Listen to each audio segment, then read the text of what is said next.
Bine v-am găsit, dragii mei din Zodia Berbec, oriunde v-ați afla. Bine ați venit tuturor pe canalul meu Tarot Flori de Loto.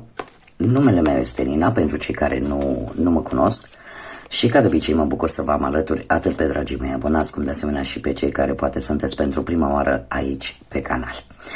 Azi am pregătit o lectură specială pentru luna lui decembrie.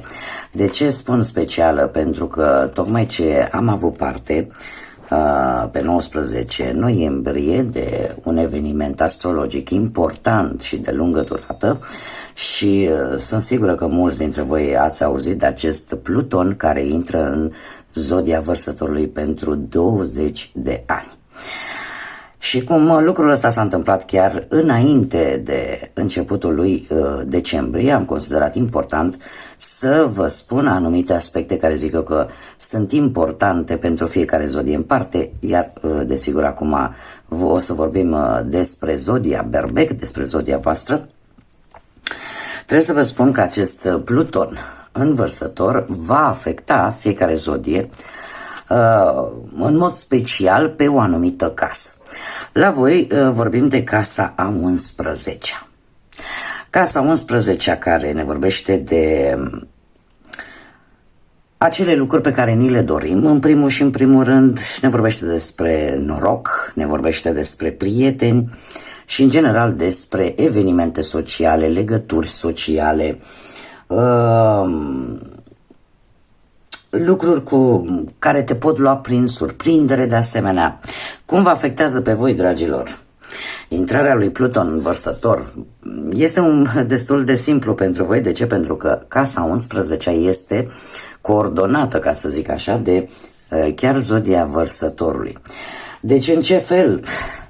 Într-un fel în care eu aș spune că ați putea o să o numiți curățenie generală printre prieteni, printre acele legături sociale care la un moment dat, probabil că unii dintre voi de-a lungul acestei perioade lungi de 20 de ani va trebui să renunțați. Despre ce ne vorbește? Despre selecție. O perioadă care începe chiar cu luna lui decembrie, o perioadă în care veți fi mult mai selectiv vis-a-vis de acele persoane pe care voi le lăsați aproape de voi. Probabil că vor începe să apară sau să aflați anumite jocuri ascunse de la așa zis și prietene, da? Acele persoane cărora voi le-ați acordat încredere. Iar asta nu va face decât să, cum vouă oricum nu vă place să umblați cu jumătăți de măsură, nu va face decât să luați atitudine și să împrumutați, ca să zic așa, un pic din caracteristicile vărsătorilor, care în general sunt ca și zodie, da? Nu vorbim neapărat strict de anumite persoane, deci ca și zodie. Zodia Vărsătorului este acea zodie care ține cu dreptatea, acea zodie căreia nu-i place să se supună unor reguli nedrepte.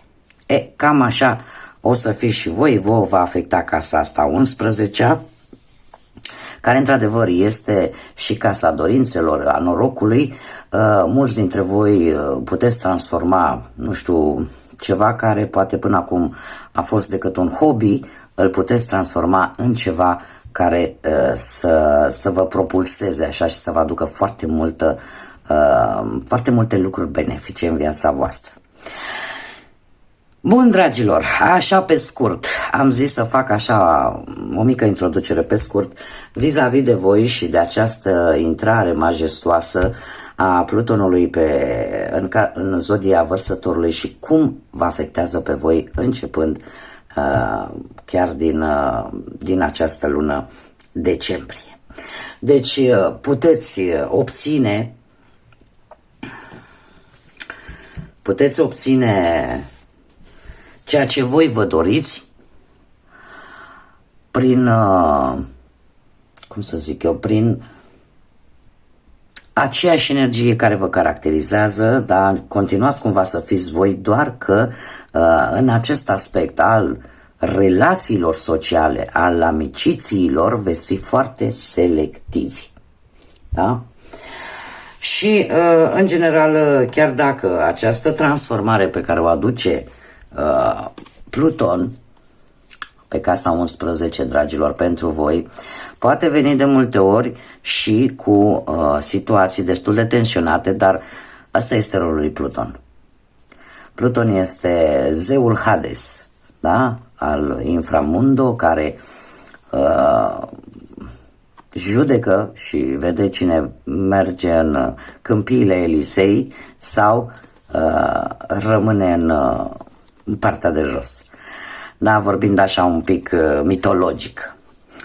Acum, revenind la luna lui decembrie. Luna lui decembrie, dragilor, așa cum dragii mei din care deja mă urmăresc de ceva vreme știu că voi scoate câte o carte din acest oracol cu 200 de cărți, voi scoate câte o carte pentru fiecare săptămână a lunii decembrie, să vedem așa în mare cam despre ce ar fi vorba. Și încă două cărți, să vedem. După care vom extrage și cărțile de tarot, dar haideți să vedem ce ne spune acest oracol al frunzelor de ceai pentru voi, dragii mei. Și avem lăcusta. Se pare că în prima săptămână din decembrie apare o situație în care se cere foarte multă atenție în primul și în primul rând și mult echilibru într-o anumită situație. Da? Se cere cumva să fiți foarte, cum să spun eu, atenți în primul rând, dar metodici, ar spune. Metodici și un pic isteți vis-a-vis de o situație. Da? Să nu vă scape această situație din mână cumva. A doua săptămână vine cu Valea, care ne spune așa: ai o putere personală foarte, cum să spun, ai o atitudine foarte puternică și îndreptată către pace, către liniște. Și în felul, dar asta de fapt îți va asigura ție succesul. Este, cum să spun eu, o săptămână în care ai acea, cum să spun, nu găsesc cuvântul, pentru că practic e sinonim cu prima săptămână, da? Acea metodă, cum să spun eu, de a găsi cele mai bune soluții în așa fel încât tu să ai un succes, încât tu să poți să ții în echilibru o situație. Da? Ai acea meticulozitate, mai bine spus, cred că ăsta este cuvântul, meticulozitate. Da? Ești foarte, foarte atentă, în așa fel încât lucrurile să-ți iasă cam cum îți dorești tu. În a treia săptămână avem lumânarea, care ne vorbește foarte interesant. Ți se va arăta pe ce drum să o iei. Ceva se va întâmpla în a treia săptămână și nu mă miră, da, pentru că deja este săptămâna cu Crăciunul. Va apărea ceva în viața voastră care, efectiv, în care voi vă veți da seama pe ce drum să o luați sau ce atitudine să aveți sau ce acțiune trebuie să faceți. În a patra săptămână avem bufnița, care, așa cum am mai repetat-o de multe ori în cartomanție și în general în toate științele oculte, bufnița ne vorbește de înțelepciune. Și se pare că vei primi un sfat foarte bun de la o persoană înțeleaptă chiar în ultima săptămână din decembrie. Acum, dragii mei, haideți să vedem ce ne spune și tarotul. Da? Cu ce vine tarotul. Și haideți să vedem ce vine pentru dragii mei din Berbec în luna lui decembrie pe parte profesională. Haideți să vedem. Am ales un pachet de cărți cu temă de iarnă, de sărbători de iarnă, dragilor. Am schimbat și pe masă, da, să avem acest, cum să spun eu, să simțim această energie a Crăciunului. Și haideți să vedem pentru dragii mei din Berbec ce vine în următoarea perioadă din luna lui decembrie. Dragii mei dragi, avem un 2 de cupe. Aș spune că hai să mai punem o carte, că dacă tot sunt 4, să punem 4. Deci, dragii mei, se pare că pe partea asta a muncii, acolo unde tu îți desfășori activitatea, ești destul de apreciat, ești destul de valoros și eu aș spune că unii dintre voi, chiar e posibil, dacă sunteți în căutarea unui job, cumva să primiți o ofertă foarte benefică pentru voi. Ce va declanșa lucrul ăsta? Avem un al 2 și repetiția numărului 2 îmi vorbește de necesitatea aia de a lua o decizie. Cum de asemenea, repetiția acestei cifre 2 îmi vorbește de exact ce am văzut în prima și a doua săptămână, de acea nevoie de echilibru, de aceea nevoie de ca lucrurile să fie un pic mai armonioase în viața voastră, pe plan profesional cel puțin. Și este foarte interesant că avem deja 3 de 2. Deci nu este numai unul, acum am sesizat că avem de fapt 3 de 2. Dragilor, apare o stare un pic de confuzie dacă ne referim la cifra 2. De ce? Pentru că cumva parcă vrei să ții echilibru, dar în același timp poate trebuie să iei și decizii și cumva asta îți creează o dualitate normală, umană, da? Faptul că avem un 2 de spade, dragilor, 2-ul de spade îmi vorbește de un blocaj. De ce? Pentru că unii dintre voi e posibil să așteptați un răspuns.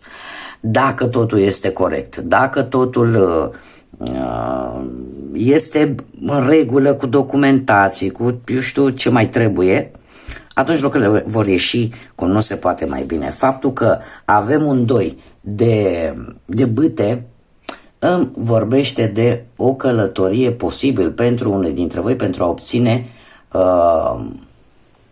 ori o specializare sau unii dintre voi e posibil să faceți o călătorie pentru a găsi de muncă sau pentru a trimite anumite documente vis-a-vis de o acțiune pe care voi știți să o faceți cel mai bine.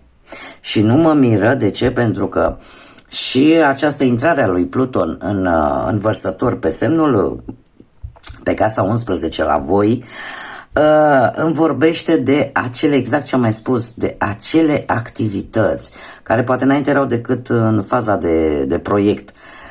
E posibil să devină realitate.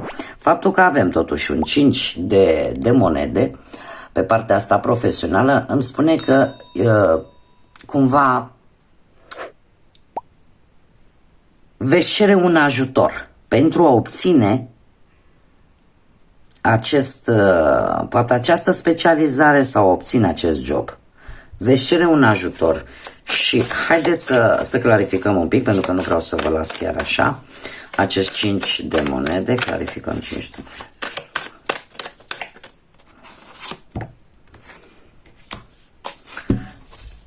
Dragilor, veți cere un ajutor și îl veți primi. Iar faptul că avem un 3 de cupe aici nu vorbește decât de faptul că vei celebra un nou job. Sau dacă ai cerut ceva vis-a-vis de viața asta profesională, cumva ți se va aproba și lucrurile vor ieși mulțumitoare, da? Pentru cei care au deja un job. Cei care într-adevăr sunt îndreptați către schimbare și către a avea un job, se pare că până la sfârșitul anului veți celebra obținerea acestui job. Mergem mai departe, dragii mei. Haideți să vedem pe parte financiară cum stați de-a lungul lunii lui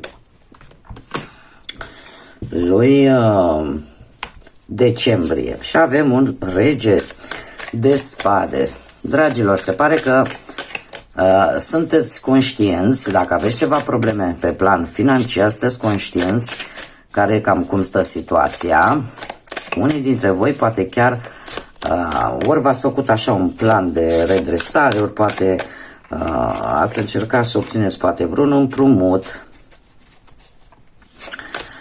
sau vreun sfat de la cineva în măsură să vi-l dea. Faptul că avem aici totuși un 8 de cupe, dragilor. Un 8 de cupe care pe partea banilor trebuie să spună în felul următor. Dacă ai cerut vreun împrumut, indiferent că este, cum să zic eu, la vreo instituție bancară, financiară sau la un împrumut la cineva, această carte vine cu o specificație și anume de a-ți asuma decât acele riscuri pe care le poți face pe banii tăi. Da? Adică nu implica și alte persoane în acest împrumut. De ce? Pentru că avem un 4. Avem un 4 de bâte, care îmi spune că dacă cumva, posibil, unii dintre voi să fi cerut acest împrumut, el va ieși. Va ieși destul de pozitiv și chiar cu regele de monede a spune că lucrurile vor ieși chiar bine. Deci, pentru cei care aveți probleme, asumați-vă decât riscul propriilor voștri bănuți, nu vă hazardați să luați bani și de la alții. Îmi iese cu acest 4 de bâte faptul că apare o creștere economică, posibil să reușești acest împrumut bazat strict pe munca ta sau să reușești această sumă de bani, dar strict în urma propriei tale munci. Da? Sper că m-am făcut înțeles. Faptul că avem un rege de monede aici nu îmi spune decât că urmează o fază de extindere. Sfârșitul lui 2024 al lunii decembrie te prinde într-o fază de expansiune, dar de asemenea am 2 cărți care îmi specifică acest lucru. Asumă-ți doar riscurile necesare și nu uita să fii calculat. Adică și dacă vei obține acea sumă de bani care pe tine te interesează, mare grijă, da? Nu da cu ei în stânga și în dreapta. Mergem mai departe, pe partea amoroasă pentru dragii mei din berbec. Pe partea amoroasă, cei care sunteți într-o pereche, dragii mei,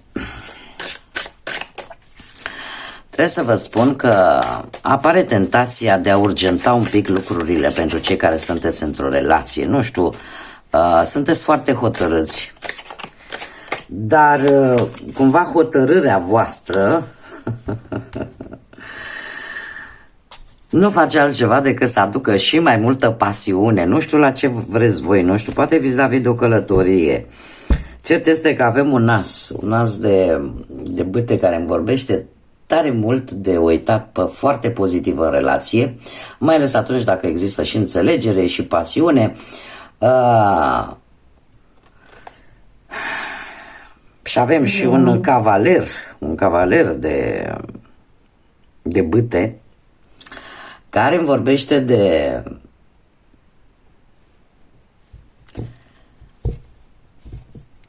e posibil unii dintre voi să aveți, nu știu, aici implică ori o călătorie, ori ceva ce voi sunteți hotărâți să faceți în pereche. Asta, într-adevăr, crește pasiunea. Cavalerul ăsta de bâte, la fel, îmi vorbește de, cum să spun eu, apare nevoia unui compromis în ceea ce privește o decizie comună. Da? Voi trebuie să luați o decizie comună, trebuie să luați o decizie împreună și cumva unul din voi va trebui să facă un compromis. Adică va trebui să-și asume, să zicem așa, un anumit risc pe care se pare că îl veți lua, pentru că avem îndrăgostiții care îmi spune că lucrurile vor fi bune, mai ales pentru cei care sunteți în pereche, o să aveți o comunicare bună, sentimente de afecțiune reciproce. Iar decizia o veți lua cu sufletul. Nu știu exact despre ce este vorba, faptul că avem carul aici. Eu aș zice că e vorba de o călătorie sau o vacanță posibil. Pentru cei care sunteți singuri, burlaci sau burlăcițe. Și avem o perioadă, spune, foarte multe cupe, dragilor. Ce cu voi? Sunteți foarte sentimentali în luna lui decembrie. Bun, dragii mei care sunteți singurei, avem copilul aici, în aceste cărți de Crăciun, cu subiectul Crăciunului, dar reprezintă Cartea Nebunului, care ne vorbește despre un anumit compromis pe care încă probabil nu ești foarte pregătit să ți-l asumi. Da? Pentru cei burlaci sau burlăcițe. Avem totuși aici o regină de cupe.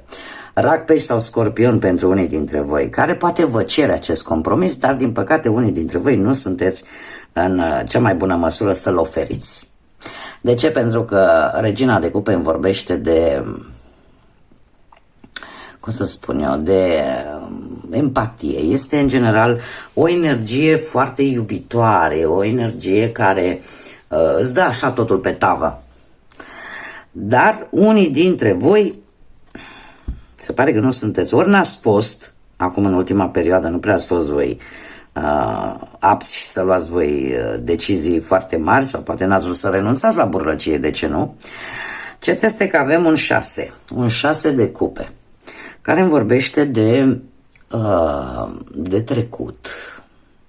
De ce nu vreți voi? Probabil că trecutul vă dă târcoale. Probabil că anumite experiențe din trecutul vostru vă face să fiți mai mult decât precauți și să nu mai vreți cumva să mai depindeți de anumită persoană sau pur și simplu, știți cum e, că obișnuința e a doua natură și poate v-ați obișnuit singurei și cumva poate nu mai aveți încredere, da? Nu mai aveți încredere și e posibil ca această persoană să aibă legătură chiar și cu trecutul vostru, să fie poate o persoană cu care voi ați mai avut de-a face. Faptul că avem moderația, mesajul cărților ar fi unul care îmi spune, domne, dacă cumva până într-un final, până la sfârșitul anului, eu aș spune că nu veți rezista foarte mult. De ce? Pentru că apare această necesitate de a fi lângă această persoană. Și cum nu? Pentru că atunci când vine Crăciunul, când vine anul nou și vedem cum este să fii singur și de multe ori aceasta e ca un... nu contează ce facem în tot restul anului, dar când vine Crăciunul, când vine anul nou și ne prinde singurei, vrem, nu vrem, avem această tristețe. Și la voi se pare că în ultima săptămână din an apare această tristețe și această necesitate. Așa că nu știu eu cât de departe o să stați voi de această persoană. Haideți să vedem care sunt numerele angelice pentru voi, dragii mei din Berbec, în luna lui, sunt prea multe, în luna lui decembrie. Să vedem, avem aici o dată și avem 12-12 sau, asta ce înseamnă? Ori avem data de 12 decembrie, ori avem data de 3, ori avem data de 6 decembrie, de Sfântul Nicolae, pentru cei care suntem ortodoxi. Care ce ne spune? Că ar trebui să te menții focusată într-un viitor apropiat, să rămâi optimist și adică să nu-ți pierzi optimismul de fapt pe tot parcursul, cel puțin al lunii lui decembrie. Se pare că îngerii încearcă să te ghideze în timp ce îți transformă, în timp ce îți transformă visele în realitate. Exact.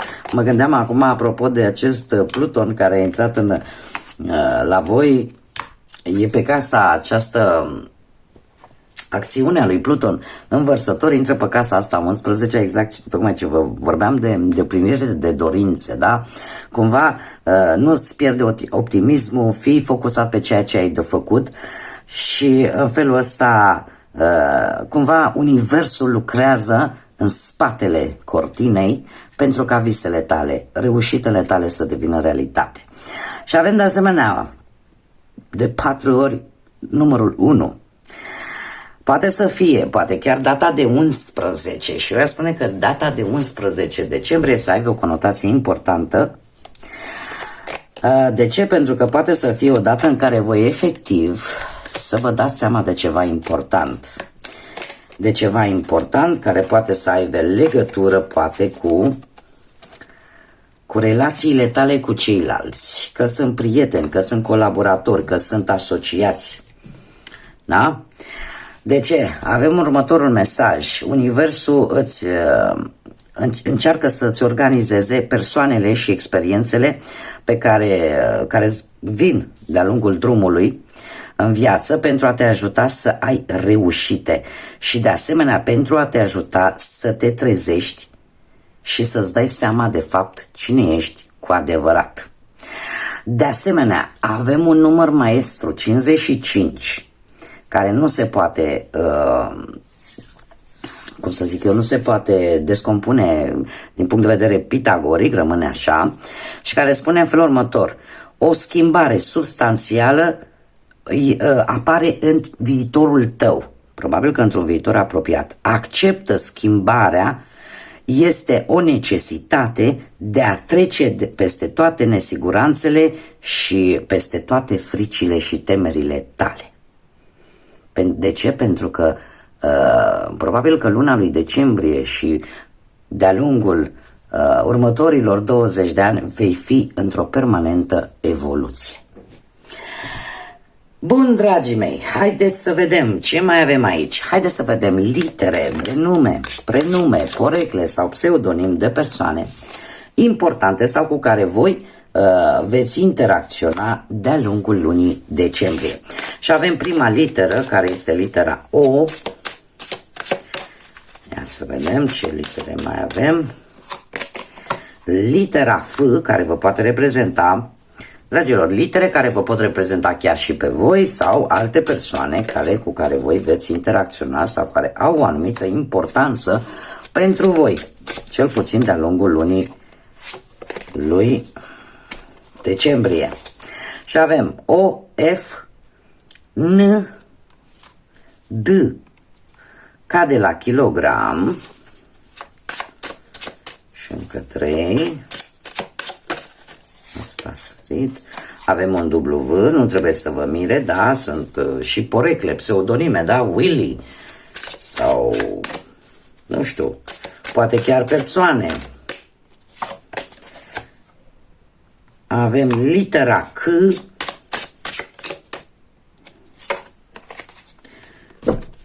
și acum au fost lipite, le-am lăsat așa. Avem litera J și litera U.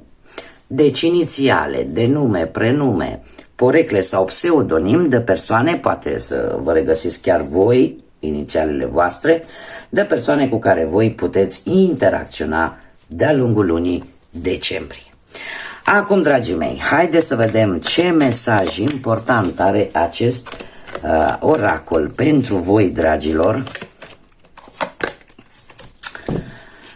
și ce ne spune acest oracol. Lasă-te purtat de înțelepciunea propriului tău corp. Spune așa: ascultă-ți mesajele propriului tău corp.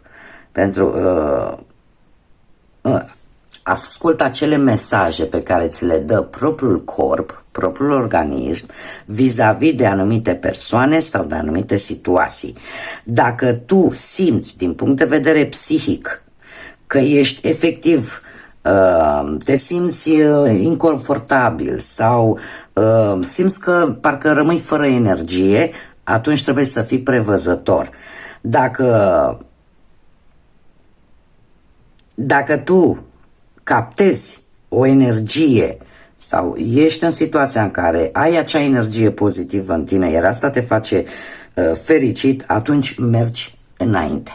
Este un îndemn, dragilor. Este un îndemn mai ales pentru cei care, de-a lungul lunii lui decembrie, și asta trebuie să vă spun, faptul că avem acest tranzit astrologic atât de important și se vorbește peste tot de el, asta ne vorbește tare mult, mai ales că la voi pică pe casa 11 a prietenilor, a relațiilor sociale, a afacerilor, cum să spun eu, a celor cu care faceți voi afaceri, sau ne vorbește de acea selecție. Selectați, începeți deja să faceți o selecție referitoare la prietenii, la relații de afaceri, la dacă sunteți în parteneriate, da? Cumva lucruri, e posibil chiar din luna lui decembrie să apară situații, mare atenție, situații negative, dar care vă o să vă deschidă ochii și să vă dați seama în cine puteți avea încredere și în cine nu. Acest mesaj vine și spune, de ce ne spune, Doamne, ascultă-ți mesajele care ți le dă propriul corp, pentru că, așa cum de foarte multe ori am spus-o, propriul corp are o manieră de a simți lucrurile diferit, de a simți energiile diferit. Și un exemplu pe care eu îl trăiesc de fiecare dată pe propria mea piele, de câte ori mă duc într-un spital, vreau să spun că pot să nu am absolut nimic, dar probabil că organismul meu are capacitatea de a asimila energiile negative. Și în momentul în care ajung acolo simt o stare de rău, simt o stare că mă ia amețeala, poate nu trebuie să mă duc eu, că am eu ceva, poate mă duc, nu știu, cu fata mea sau mă duc cu altcineva. Vreau să spun că toată acea energie negativă pe care o strânge spitalul prin durerile care le au pacienții și așa mai departe, ajung la mine, corpul meu le resimte și în felul ăsta sunt nevoită să ies afară, pentru că mi-ar fi foarte, foarte greu. Deci e un semnal pe care propriul organism îl dă că trebuie cumva să nu stau foarte mult acolo, pentru că efectiv mă drenează de energie, mă seacă. Sau poate vi se întâmplă, nu știu, să intrați într-o casă sau să stați în preajma unei persoane și efectiv să simțiți acea stare de neliniște, acea stare de ca și cum nu știți pe unde să vedeți ușa. Astea sunt semnalele pe care le dă într-un mod direct organismul în ceea ce privește partea asta energetică, da? Energiile rele, ca să zic așa. Și de asemenea este un îndemn ca de-a lungul lunii lui decembrie încercați să vă încărcați voi de energie cu ceea ce vă place să faceți și cu ceea ce vouă vă face bine și vă face să vă simțiți așa mult mai energici. Bun, dragii mei, aceasta a fost lectura pentru voi, pentru luna lui decembrie. Eu vă doresc să aveți parte de o lună decembrie magică, să aveți parte de tot ceea ce voi vă doriți, să fiți alături de cei dragi vouă, să simțiți nașterea Domnului și trecerea dintre ani, să le simțiți așa, cu o energie super, super pozitivă.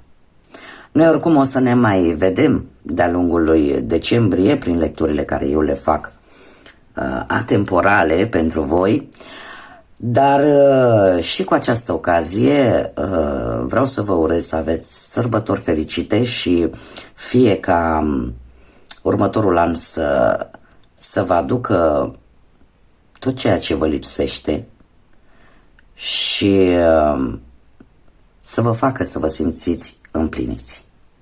Până data viitoare când ne vom revedea, să fiți iubiți, dragilor!